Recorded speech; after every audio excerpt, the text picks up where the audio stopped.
ఒక్కల కన్నా ఇక్కడ మొత్తం కొడంగల్లా రైతు బంధు పైసలు పడ్డోళ్ళు ఒకసారి శైలా పట్టురి.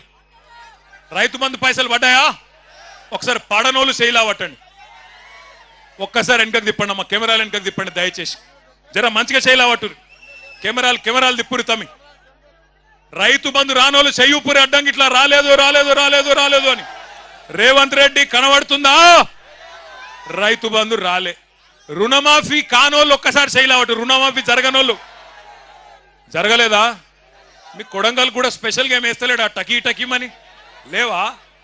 ఎక్కడ ఇవ్వలకేపోయినా కొడంగల్ మందం నూకుతుండేమో వెనకకెళ్ళి అనుకున్నాను. లేదా అది కూడా బోనస్ పడ్డదా టకీ టకీ టకీమని? ఆడబిడ్డలకు 2500 వచ్చిందా టకీ టకీ టకీమని? రాలే. తులం బంగారం పడ్డదా టక్కు టక్కుమని? రాలే. స్కూటీలు వచ్చినాయా చెల్లె నీకు? స్కూటీలు రాలే. మరి ఎవలకేమిచ్చిండు 14 నెలల్లో? ఎవలకేమిచ్చిండు? ఏమిచ్చిండంటే ఒకటి మాత్రం బాగా ఇచ్చిండు. అల్లునికి కట్నం కింద లగచర్ల భూములు అక్కింపేట భూములు ఇచ్చినందుకు మాత్రం సూటి పెట్టిండు. మా ఆడబిడ్డలు, గిరిజన ఆడబిడ్డలు ఒక్కసారి యాద్ చేసుకోండి.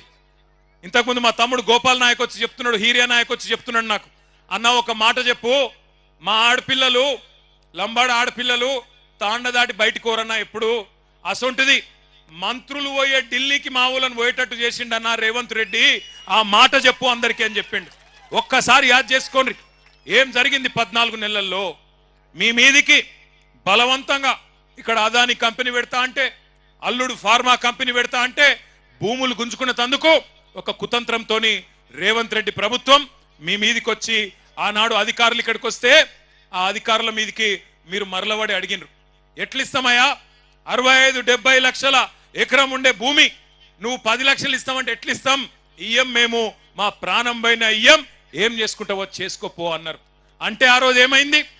కలెక్టర్ మీద హత్యా ప్రయత్నం జరిగిందని చెప్పి రేవంత్ రెడ్డి గారు ఆయన ప్రభుత్వంలోని మంత్రులు కేసులు పెట్టి 70 మంది మీద కేసులు పెట్టి, అందులో కాంగ్రెస్ వాళ్ళు కూడా ఉండే నిరసన చెప్పిన వాళ్ళ కాంగ్రెస్ వాళ్ళనేమో కట్ చేసిండ్రు, బీజేపీ వాళ్ళని కట్ చేసిండ్రు. ఒక్క టిఆర్ఎస్ వాళ్ళని మాత్రం 40 మందిని మా సోదరుడు పట్నం నరేందర్ రెడ్డి గారితో సహా 40 మంది రైతులను ఆ రోజు సురేష్ను కానీ ఇంకా మా హీరియా నాయకును మా గోపాల్ నాయక్ ఇంకా చాలా మందిని, ఒకరిద్దరిని కాదు 40 మందిని సురేష్తో సహా తీసుకొని పోయి జైల్లో పెట్టినారు.